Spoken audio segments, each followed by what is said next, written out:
Hello and good afternoon, everybody. My name is Knapp from IHS, a media and analyst firm, and we want to speak today, kind of do a little bit of a Game of Thrones, really, to speak about rebuilding, reassembling television in the platform age.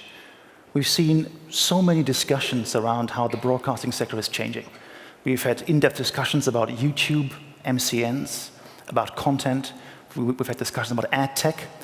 But these were all vertical discussions, what's happening in these verticals. Very little has really been done to talk about ecosystem building, empire building, how all these different parts fit together and redefine TV. And that's exactly what we want to talk about today.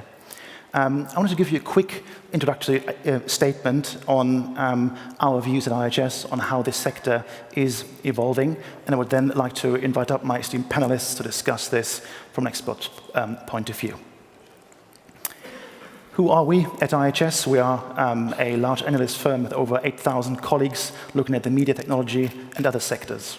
And I'm responsible for our media and advertising research.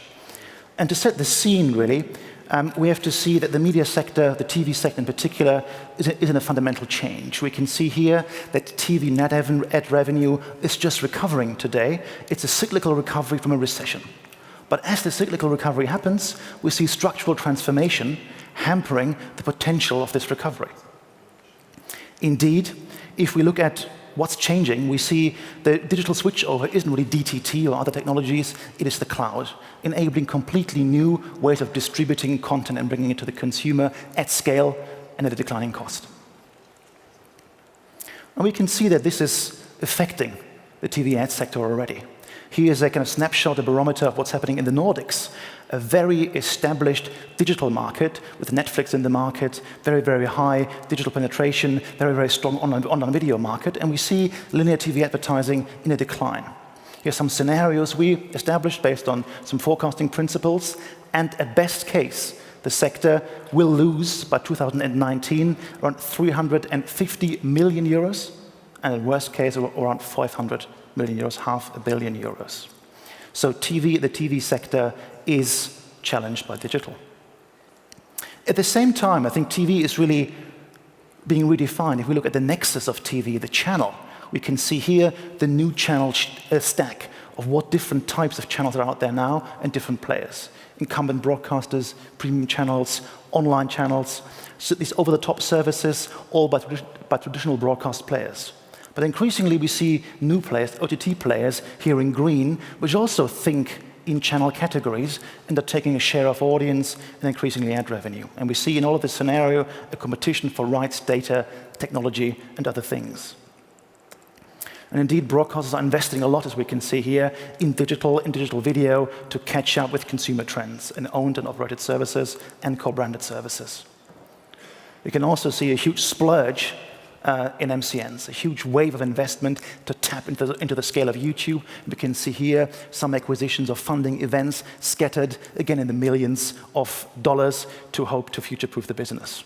We can see those MCNs are very, very different business models, from content management to amplifying audiences to original productions and ad monetization. In this context, we can also see that data is becoming ever more important for anyone in the broader TV ecosystem, in particular first-party data. We can see here some key companies that have built those data universes to target consumers at scale. And this is ever more important in the digital ad tech world, where we can see that value is shifting away from the publisher who supplies the eyeballs and the content to those intermediaries who hold and analyze data. So here is an exemplary stack of how the value flow in the digital ad space looks like today. Not surprising that we see a lot of M&A activity here and funding activity to boost the sector, but also to tap into these new potentials around algorithms and data. And we can see here, really, that despite many claims that we have reached peak ad tech, in 2014 at least, the global ad tech funding volume was much higher than ever. In this context, and I'm concluding here shortly, we see this new ecosystem building, this empire building of very, very different types of companies.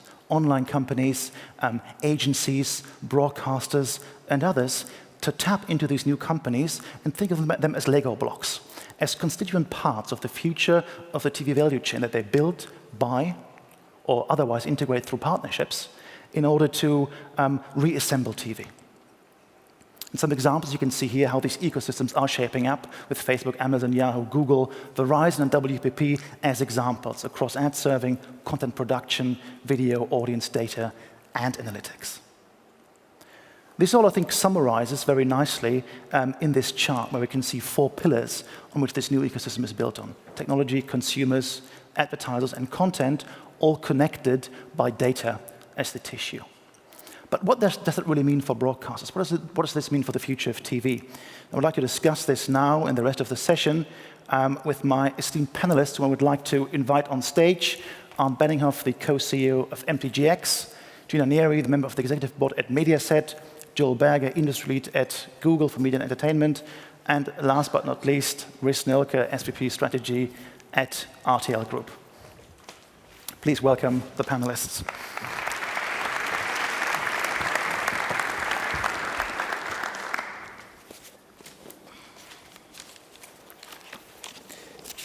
You've just seen me kind of outline in a few slides some fundamental changes in the TV value chain. And I'd like to start with you, Rhys. When I looked at your weekly publication, I was quite taken that RTL doesn't change its language. It doesn't describe itself anymore as a broadcaster, but it said transforming RTL into a global force in video production, aggregation, and monetization. So, looking at this whole stack of technology and other assets out there, what is a broadcaster today? Well, maybe I was not so surprised than you were, but because we've really been looking at this now for the last 3 or 4 years. And when we sort of said, okay, what's our strategy here for future TV, then obviously a holistic view on video is necessary. And RTL Group has been really now looking in this in the last couple of years and investing not only in the MCN space, but also into the monetization of Spot Exchange. You just showed it there. And we are kind of now trying to drive this and in terms of reach and actually also monetization capabilities. 8 billion video views per month. You know, this has been unseen for us also. That's a big growth. But also on the other hand, actually also moving up the value chain. And you've just seen how many intermediates are kind of now coming up into the video ecosystem. And you just need to sort of be aware what's going on. And the broadcaster will have to attack and be kind of at the forefront and actually be able to manage these capabilities. So you've done it on a global scale, but how is it at MTG, a very strong Scandinavian and CE broadcaster? Have you followed a similar approach to RTL, or is your vision different? I mean, it's pretty close to RTL's probably, but I mean, there's one big difference what's happening in Scandi, and you can't ignore it. So the question is, are we still relevant to millennials? And obviously they're leaving big time free TV. So ratings are dropping by 8 to 12% per quarter. So we are not any longer the hottest shit in town. So the engagement, talk of town, is not happening. So that's the reason why we're following and trying to get access to the crucial elements of this new ecosystem. So we're undergoing 5 or 6 key market trends what we're seeing, and we need to react to them. So one thing is we're coming from a nice closed ecosystem with some content producer. We're aggregating the content on some channels, some distributors, they're paying us money in Scandi, which is pretty nice, and clear monetization models. But what's happening now, and we've ignored them for quite some time because we believe that user-generated content, semi-professional content producers, will never create brand-safe environments. But that's happening now. Now we have millions of digital influencer. Digital influencer means they are viewed like friends. So, and they have a fan base. They don't have an audience or just mass reach. They have a fan base. If you take guys like PewDiePie, 38 million people subscribe to his channel. And everything he touches, what he's doing as producing a song, will be within 2 days top 1 in the iTunes download charts. So we need access to these digital influencers. Then we are running, I think, 38 production companies, but their production costs are here. If you want to produce at scale for the web, you need to get access to these smart production tools with influencers. Then it comes to distribution. I know we can spend another hour on beating up our friend from Google here, but I think this is over, this is gone. Now we're in the platform world where we have a multi-platform distribution. It's an agnostic a distribution strategy, platform agnostic strategy. So that means we need to collaborate and push our content across all channels and understand the usage, the data, what content piece to publish on which platform at what time. And finally, it's about the changing monetization models, if it's programmatic or more data-driven sales, whatever. And ultimately, you need the talents, the people who can execute on this. Yeah? So that is happening right now. And so yes, in one sense, it's similar, but I think we are pursuing a different path here. Different path in the sense the that strategy and how we execute. Yeah? So right, I mean, what they've done, I think brilliantly, was going global pretty early. It's about scale. I mean, MCN is another buzzword, but if we want to create and build the next generation video company, and that's all about, yeah? What do you need for this next generation video company which produces content which is relevant to the millennials? Yeah? So Wise is one example how we can do this, but it is a global game. So we are leaving our territory, and this has also been a painful discussion. So what is our right to play? I like to refer to MTG as the Switzerland of the media world, because we're Swedish, we're nice, and we're in these small countries. But now we want to play on the global stage. So what is our right to play there? Gina, I'd like to bring you in here at Mediaset. I think you're in this unique position that you are the strongest player in Italy, one of the largest European media markets, a very, very TV-centric market. So how do you see your future strategy in this new ecosystem world? Are you still focused on Italy and broadcast-centric, or how does your strategy look like compared to RTL and MTG? But first I want to say something about the change, dramatic change that the introduction of a digital standard gave to our company, because the possibility now is to multiply the offer, and we have in Italy and Spain 17 channels, and 12 out of 17 are digital native. We have pay TV services, we have non-linear OTT TV services, our national Netflix called Infinity. We have our own websites, and for example, we are the strongest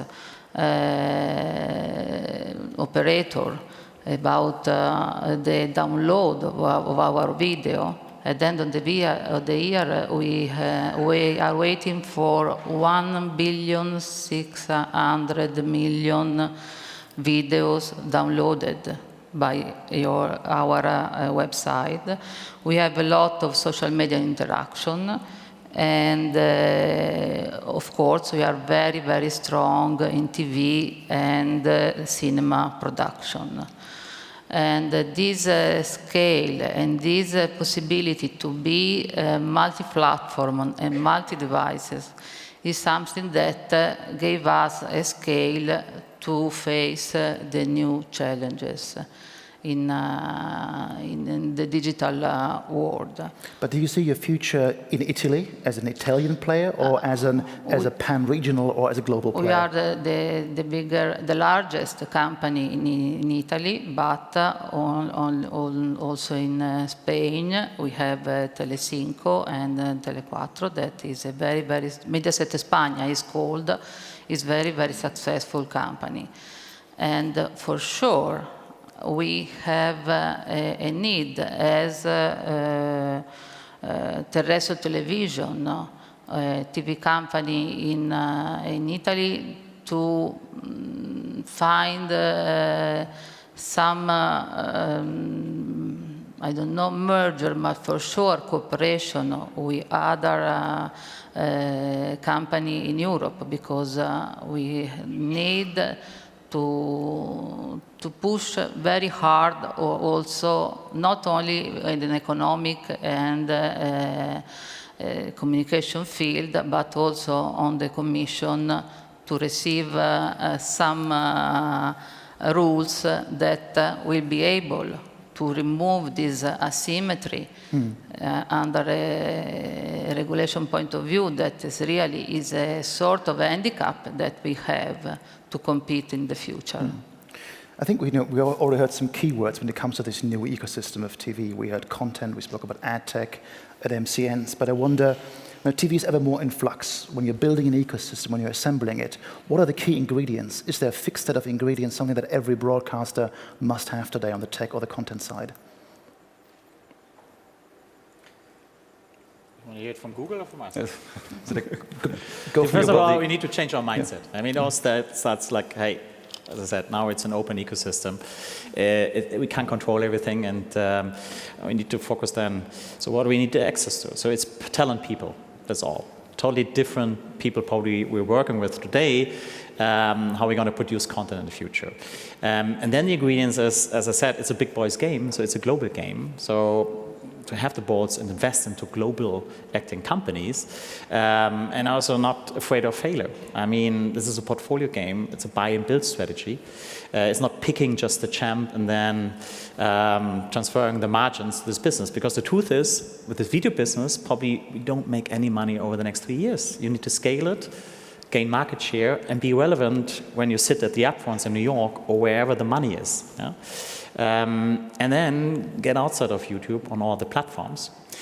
At the same time, don't lose the rest of the company. That means it's a lot of evangelizing, having one mission, one vision for the whole group. Like we are now assessing our portfolio to reinvest it into the digital portfolio. And then you bring in people, you could never have imagined 5 years ago that this would happen. People who are running events where people, they bring 12,000 people to a stadium to watch other people playing computer games. So we're coming from being big in sports as our DNA, writing big checks for all these sports rights, and from Champions League, Formula One to Premier League, and now we want to air esports events. So I mean, this is a pure transformation, how we want to further develop our sports DNA. Yeah? But the best case is that the sports head is so excited that he wants to work with his esports guys. Yeah? So and then we're there and can drive this transformation.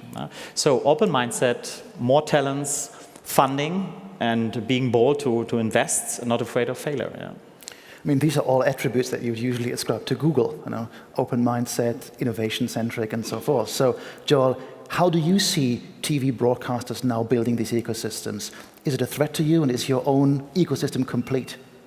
No, by all means. The thing is that we take a much more partner-oriented approach. So basically what our European chairman once said is, we make the web work for you. So we see all these developments, we have certain products in these developments, but the fundamental question for a broadcaster is, or the fundamental two questions actually is, how do I get my content found? How do I get my content discovered?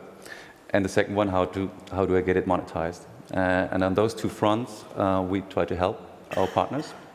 And there's a couple of products in each of these segments. So while this overreaching question hasn't changed, there is a couple of little battlefields, if you like. So you showed it in your charts, which were brilliant but very complex.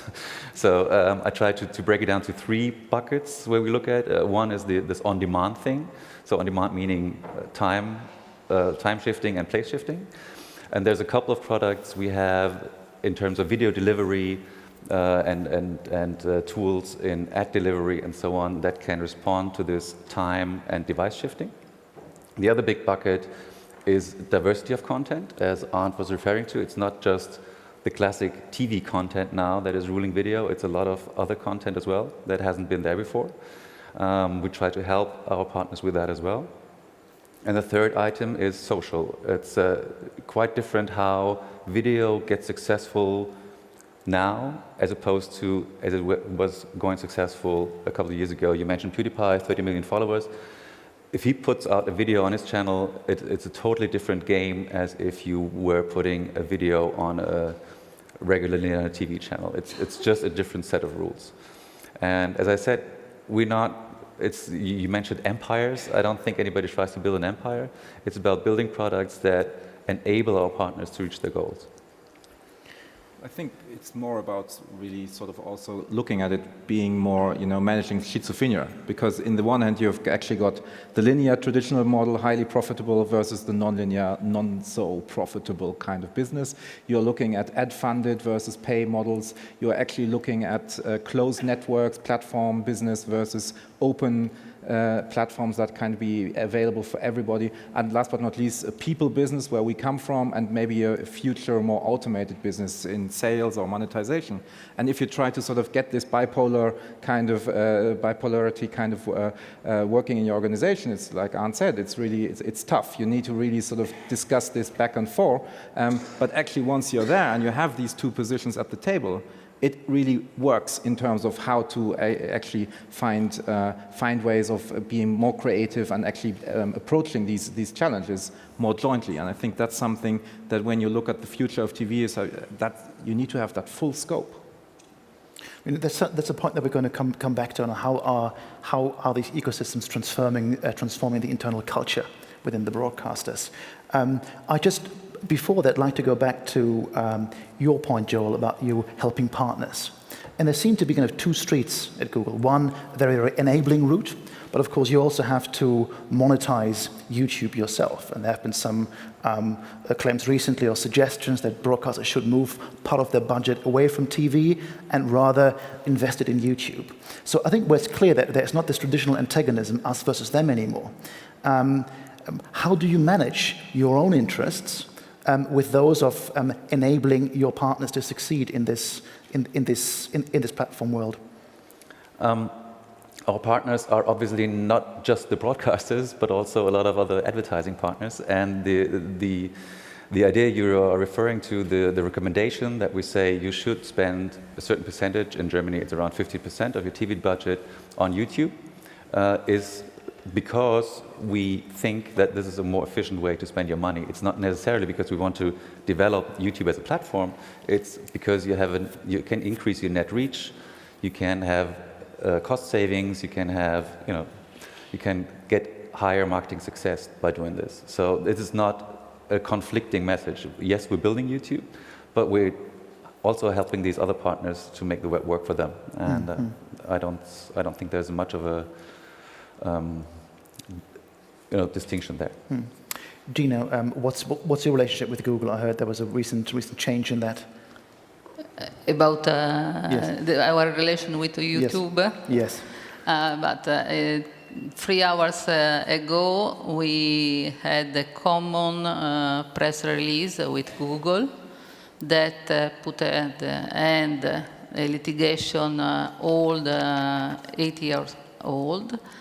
And we are starting with some hypotheses of cooperation and partnership.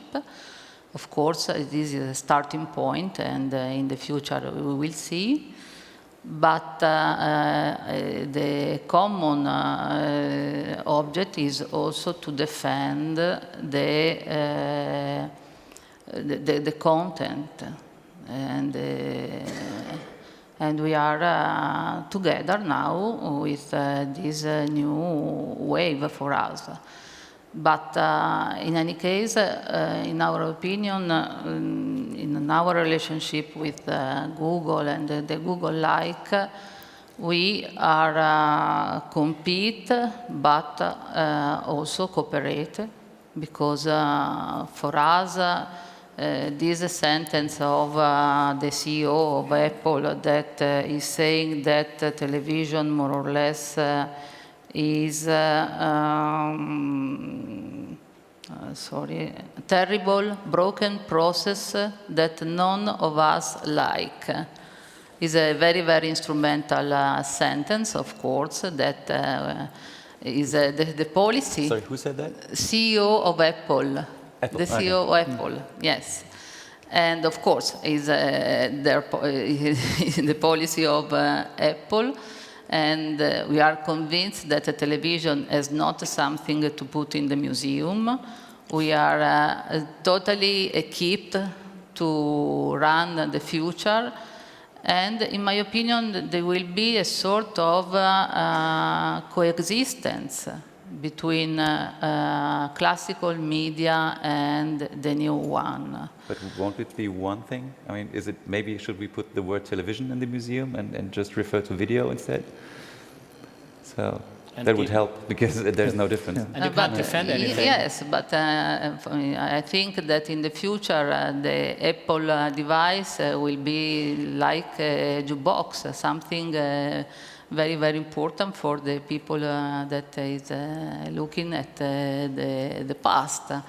But in any case, we are absolutely in, our intention is really to run also this new era in which the online, the programmatic advertising and so on will be also our way to face the new way to broadcast, to collect advertising and so on.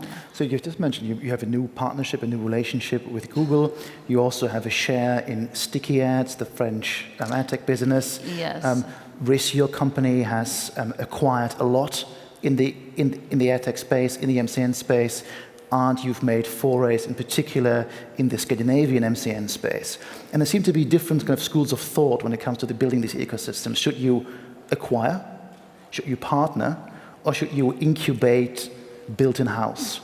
So my question to the entire panel would be, which to choose? Is there something that you must own? Or is there something where having a strategic relationship with a third party is sufficient?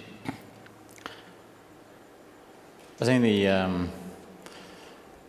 the safest way to fail and close down the whole thing is if you start with incubation, because the expectation is here. Some corporate teams will come up with a break-even case in the first year, and then they're bullish and say, yes, what these guys are doing, we can replicate this easy because we are television. Never ever. So you need to play on all instruments, yes, but I'm pretty sure and confident you need first to build up a relevant portfolio by acquiring and finding a model where you keep the entrepreneurs at arm's length. There is no integration, there's no embracing them, so just offer them your tool set, the best of your world, and then try to connect the dots slowly, but make sure that they run as fast as they can. And then you have a plan over the next years how you also do some VC investments to build up early stage deals, and then you start also incubating to make sure that the organization is learning. Yeah? But without significant investment in this area, and don't have these discussions like, will this business ever make money? Because that's also the wrong angle to look at it. Because yes, if these guys pay only this little revenue share, never ever. And that's not able then to fund the big IP. And in the end, it's about IP content, yeah, and the brands. Because then you can do branded entertainment, you can distribute, license the IP. So we're going to find and we'll be creative on other platforms and through mobile, where you have high engagement and you can ask probably for exclusive content for a subscription model. So we're going to see so much more new upcoming business models. But then in the end, all three instruments, M&A, VC, and also incubation with the right people. I would agree. I mean, we took this approach of, first of having one or two milestone investments in the key areas that which we wanted to accelerate. For one, it was broadband TV and Style Hall, and DiviMove for the multi-channel networks on being present on YouTube, having scale there, and on the monetization front, also having skin in the game in actually ad tech with SpotX. And we are trying to sort of build this, and the key recipe I see as crucial is also really then sort of keeping the eyes on the ball, not just say, okay, we've done this investment, so it's going to work out fine in the end, and some hockey stick will sort of materialize at the end of the day, and that's where now the proof is now in building these businesses and also now collaborating and partnering there. But then with the US market, for instance, where most of these investments operate, you have a little bit of material size where actually revenues will flow. It's not really it's the right market to do something. So these businesses create at least some serious revenue and are growing at nearly triple-digit growth rates, and that's amazing.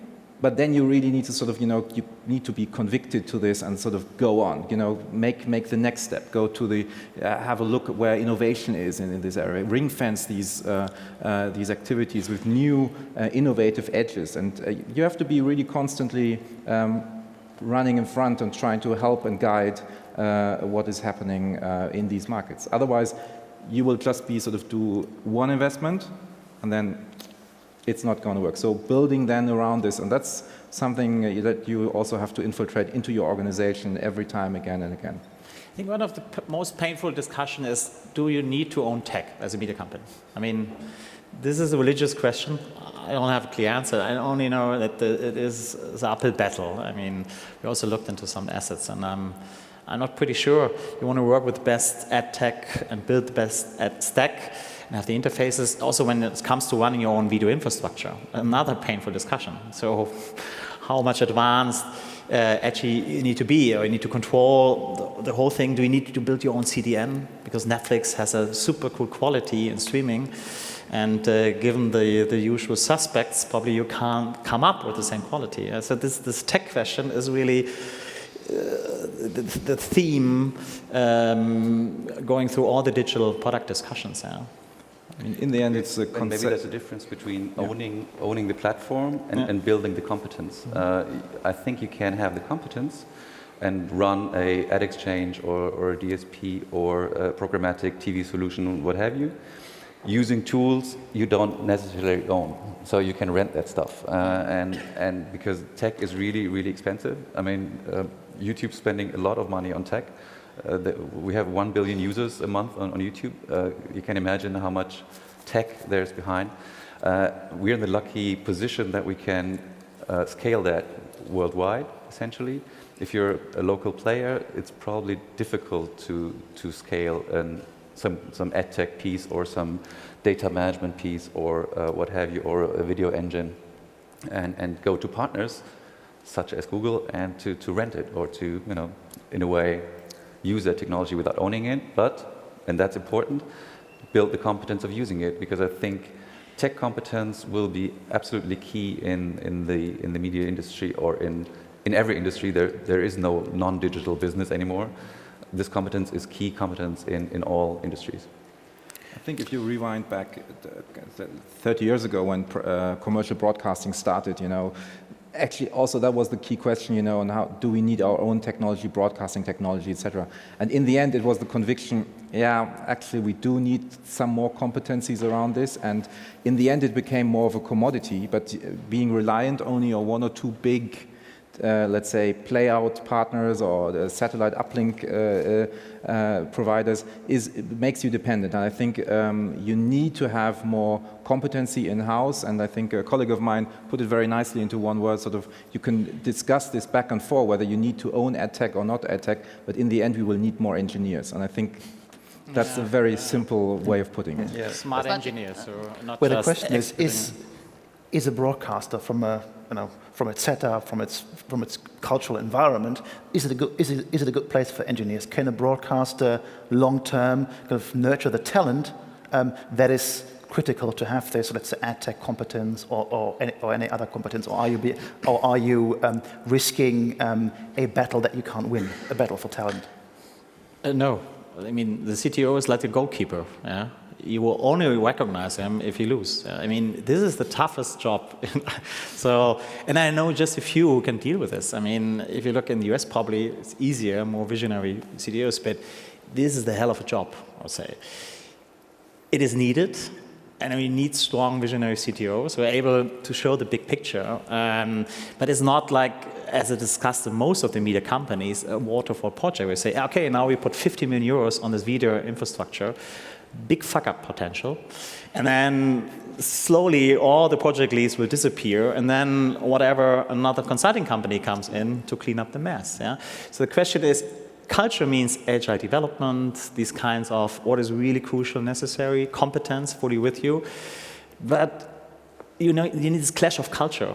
Envision a CTO discussing with whatever the CFO of a media company the necessary tech investments. Yeah? That's one of the most interesting meetings you can take. How do you do that I'm convinced that there are different roles different focus, and in my opinion, for sure, is a need also for a broadcaster to have a very strong technological knowledge. But in the same time, it's better to leave people that are very strong in technology to continue to do this job and to use or to have cooperation with this kind of company that are only or more or less, first of all, technological focused. But in my opinion, we as broadcasters, we have to put the stress on our role as content producer. We are the fuel that is feeding all the technological platform. And in my opinion, there is a need to cooperate, and for sure we are ready to find also ways with the technology companies in order to develop some business with a strong return on investment. But in any case, we are convinced that everybody has to stress the focus of their role. And first of all, broadcaster is a producer and a company that is feeding in all platforms, anyway, anywhere, in the device, this famous Atawada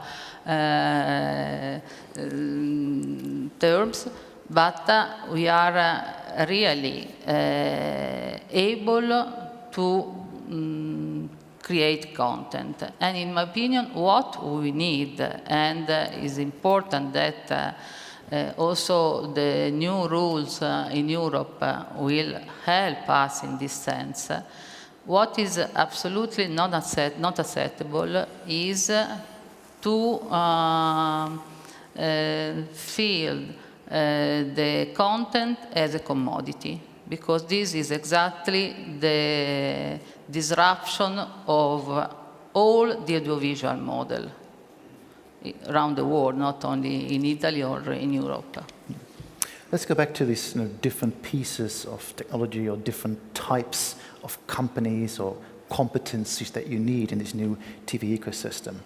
I often have the impression, and you mentioned it, Rhys, there's a phase you acquire, but you have to remain on the ball. You have to continue to innovate. And one step would be how to integrate those different companies. It often seems to me, I see these lists of companies that have been acquired, but it looks like it's great musicians without really an orchestra, without them playing in tune. So how do you ensure that these different companies are well integrated and actually work with each other and also are embedded in the legacy business? Well, I think the most important point here, and I think the essence here is, obviously there's a kind of, you can say, you don't need to own the ad tech philosophically, but in the end, what do you want to give the engineers, the software developers, the data scientists to do? You can't keep them in a little zoo, in your broadcasting empire. They need to do business, they want to challenge, they want to do something cutting edge. That's how they go about it. And a company that we invested in, Clipped, they do programmatic TV, so real linear TV ad insertion and programmatic buying in the US. They have this sign up in their offices in a conference room that says, "We rock TV." And that's the kind of culture and the kind of amazement that you really want to bring into your company, and that works if they have a business, if they have cases, if they are working on a topic. And that's the inspiration that you will bring into a TV sales house in Germany, in France, or wherever. It will bring more people to think about things differently, and that's something that you will need to have these kind of business and operational kind of insights to actually make it work and make the wheel go round, because the engineers will not just sit there and wait for you to come up with a challenge for them. I mean, they need to have entrepreneurial ideas as well from how the companies grow. So we try to bring these people together, and that really brings up the level and the quality of discussion internally to a complete new dimension. I mean, as long as we're still sexy, and TV is still sexy, we can use it as to attract these companies. And I mean, they pick us. It's not like we pick them. So when we, as a Switzerland media business, went into this process, no one had us on the map, on the radar. But then you tell them the story, and there's an appreciation for TV, the strength of TV. However we're going to call it later, but we know how to make stars. We know how to create these hits, and when I arrived in Sweden, one of our biggest hits, and it's known for the channels, is Paradise Hotel. It's like you put some beautiful suites into the Caribbean, in a big villa, give them some alcohol, and you watch what is going to happen. This is a huge social media experiment. Yeah?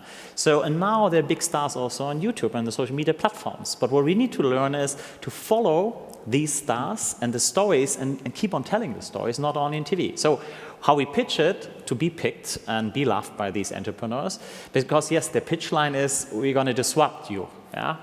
Cool. That at least brings them in. And then, yes, we are still sitting with the big budgets, with the media agencies, and we are all facing the same challenges. And I'm pretty sure when we can offer them all the digital products and the digital entertainment experiences, the money will follow the eyeballs. But we should orchestrate this with new ad monetization models like programmatic. And there's no question the market will go this way, because otherwise you can't organize all this inventory. That's programmatic.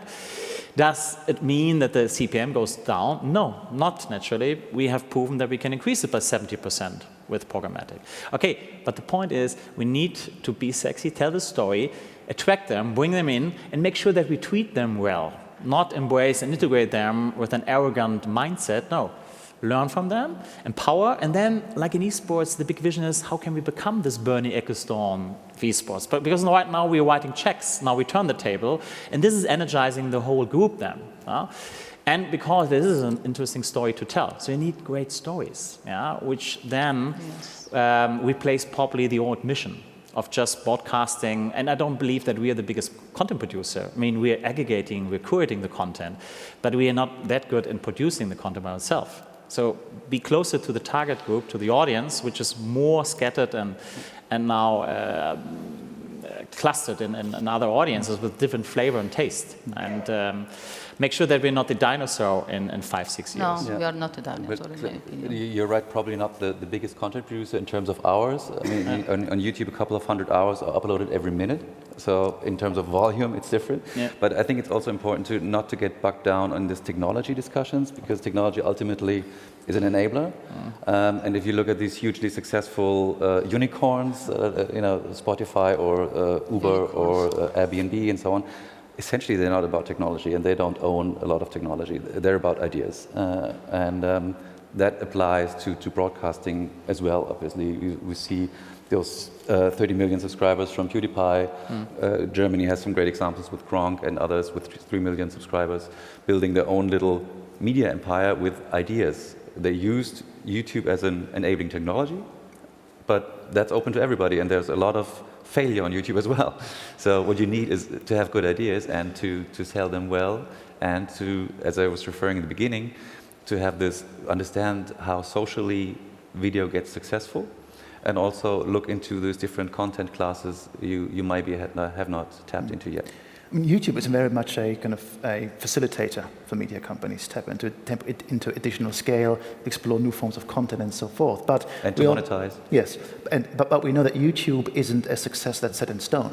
And we've talked about building ecosystems of future-proofing from a broadcaster perspective. I'd be curious to see now from the Google perspective, how are you ensuring that you remain relevant? How is your audiovisual stack going to evolve in the future? I mean, Facebook did Instagram acquisition and so forth. You have the centerpiece with YouTube, but how are you insulating yourself against platform fragmentation? Well, it's a competitive environment, and there's a lot of competition out there, which is essentially a good thing, I think. And the market will follow the users, and whatever the users ask for will happen. So that's the primary. If you talk to a Google engineer, he will always tell you, we do that what is best for the user, and not necessarily the best for the sales guy, which is sometimes a difficult discussion. But in the end of the day, We'll continue to develop the platform, develop the monetization tools, develop the partnership program, so Arnd doesn't have to complain about low revenue shares, which are low, by the way. Which are low. And to evolve it as a tech platform. A tech platform everybody can use, from ZDF and BBC up to my 13-year-old son who has his little gaming channel. There have been so many acquisitions. So much has been built. So much has been acquired. That if you remember the chart I showed initially, we got you with SpotX acquisition. We got ProSieben, Sat1 with the kind of Virtual Minds acquisition. We got in the US lots of acquisitions, Comcast, Freewheel, and so forth. So it seems to be that this space of the intermediaries is slowly being emptied out. Yes, there are many other companies in there, but the really hot nuggets are being picked up. So are we moving now into a world of walled TV gardens where everybody is keeping their own technology closed and there's little interaction between them? I mean, we've had YouTube as a kind of a centerpiece, open for everybody, but now are we moving to a world of walled gardens, of full TV tech and content stacks with all these acquisitions? I think, well, if I may, I think the most important platform for TV or video will be the mobile phone in a couple of years. We have 3 times as many mobile phones than computers. It's a personal device. You have it always with you. You have it. Most of you have it in their hands. You can pay with that thing. You can, do anything, personalize, whatever. And on the mobile phone front, there's indeed a little battle going on between the world of apps and the world of mobile websites, with Google and Apple on different angles, and others playing a whole different game with sort of preloaded content, the way Facebook is doing it. So I think that's a constantly evolving thing, but especially in the mobile phone, which is a huge opportunity for the entire industry, I think, because it magnifies the entire market by a couple of numbers of magnitude. And we'll see if we have apps or mobile web in the future. My guess is we'll have both. And we'll have a more open scenario than a closed one. What do you think? Open or closed, Gina? Open or closed. In my opinion, is true that first of all the young generation are using the mobile exactly to do everything. But the important thing is what they are following or what they are looking as program. We are in, for example, I gave you an example of a very successful program that we have in Italy. Is our original format Amici. Is the most popular talent among teenagers and young adults. That at the last episode reached a peak of 53% of the total audience at that time. In the same time, there is 2.1 million tweets, 14 million likes on the official Facebook page, 55 pages of views on the program. On Video Mediaset, our own catch-up platform, the show totaled 23 million video views. Why I have to say this? Because at the end of the day, it's important the device in which the content are consumed, but the very important thing is the content. Because if there is a strong content, it's not important if it is on PC, on mobile, and so on, but the people is going to find exactly the content that he like. In my opinion, there is really a sort of ecosystem in which everybody has to to do exactly what is in the core of their activity. In my opinion, of course, there are these walled garden run by Apple, by Sony, and whatever. But the ecosystem is one system in which both of these possibilities are at the possibility to be enjoyed by people at the end of the day. But it seems to be, at least there are kind of gravitational centers of force. Think of Comcast now. They bought Freewheel as an ad tech firm. They also had investments in journalistic outputs in Vox Media and others. And they're bringing this together on the Comcast Watchable platform. So it's a great example of where you pair technology investments and you pair content investments to also onboard third parties. So you become a kind of broader ecosystem. You become like a magnet in the ecosystem. And that is certainly something that, at IHS, when we analyze the market, that is certainly something that we do see. And that's not necessarily something that is open, but where there's one party that kind of controls and tries to dominate in this scale business. Each scale business may need partners, but there needs to be one kind of center that takes it all. I mean, you do ad monetization for third parties as well, for instance. So do you see yourself as such a gravitational center? I would say, Daniel, if you would take your chart, your waterfall chart, and say, okay, that's my map for the next 2 years, and I can climb up the value chain and say, great, done. Unfortunately, the world is not so easy and also not so conceptual as you may see a Comcast kind of approach. I think the proof is still, is out there, on which ecosystem is actually going to be prevailed as the video ecosystem. For a long time, YouTube was pretty much alone as a dominant player. Now it's going to be maybe it's going to be more Facebook skewed. There will be new players, Snapchat, Instagram, whatever. So actually more opportunities. So thank God the user actually also follows the content, and we as content creator will be able to choose a little bit more variety of platforms out there. And I would just hope that it's not going to be as closed as we've experienced it and limited as a content owner in future, that we cannot really actually take our own destiny in our own hands and sell our own inventory directly to the advertiser, because in the end we need to make sure that our content that we produce is actually properly monetized. That's the sad thing of being a commercial player in this. Obviously I cannot just throw out everything for free.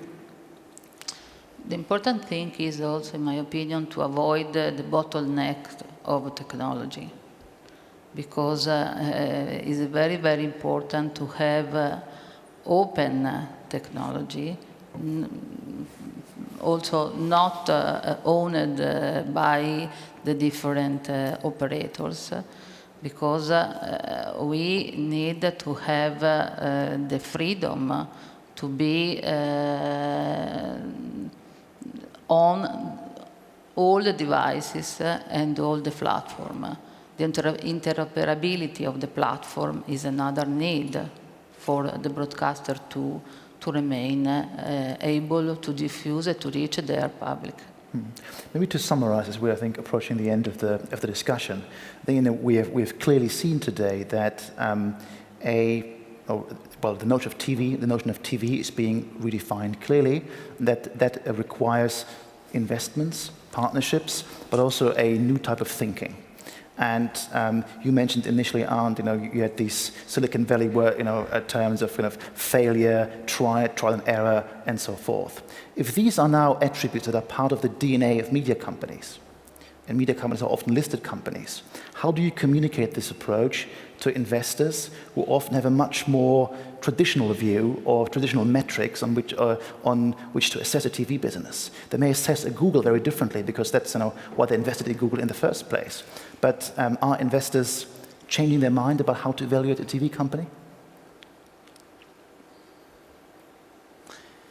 So, I mean, it's the toughest question, how you bridge this quarterly driven mindset to announce great results with an R&D approach like Google. And by the way, I think probably you guys acquire the most companies per year. And that's what we can learn. So it's all about the equity story. I mean, to give your analysts, your investors the comfort and having the entrepreneurial DNA that this is the time to shift and rebuild the portfolio. So what we're actually doing, like assessing the portfolio, probably looking into Russia and other assets, because the old broadcasting model, exporting to emerging markets won't fly today. So it is exactly like make sure that you have enough profits to fuel this digital growth, but then it needs to be compelling digital vision. Like, okay, if, for instance, this esports thing will become our next new big sports pillar, then it's absolutely clear what we're up to. We need to consolidate the market, we need to bring on the talents, make sure that we can invest along the value chain to become the biggest #1 in esports in the world. And that's, for me, a clear vision then. And everybody knows this is the direction. And just balance your portfolio that you keep the healthy cash flow from the free TV and pay TV business. But by the way, I mean, we're way too small that we can control any ecosystem. So there are a few companies in the world, probably 3. One is Apple, who can go with this walled garden approach. And then it's still the question, how long? So for us, we need to be realistic. Where's our business going? And what kind of business are we? And this is the entertainment business of then creating the audiences and creating this digital entertainment experiences. Wonderful. Just a kind of final word. Is there a master plan when it comes to investments, or is it all going to be trial and error in the future to find the future of TV? It seems that there's, we don't know what it is, but is there a vision, or is it try and see what works and go along the way? I think there's some clear visions what is probably going to happen. I mentioned the mobile phone, and this whole idea that this platform will become much more relevant in the future. And I think it's really important to realize that there was this guy, Tim Armstrong, who's heading AOL, and he said on a conference a couple of weeks ago that this transformation from online to mobile might even be more difficult than analog to digital, because we kind of think we have mobile, we understand mobile, we got it down, check, which is totally not the case, even for us. So I think it's really important to focus the mindset on what this platform actually can do for us, and put it in the center of our efforts. Great. Well, thank you very much. So we don't have a Game of Thrones, as I initially suggested. It is not an empire building. It's a trial and error, trying to bring a digital culture to TV and bring different assets that are disparate today, bring them together. So that seems to be an avenue for the future of TV. And please join me in thanking the panelists for this discussion, which I thought was hugely insightful. Thank you very much.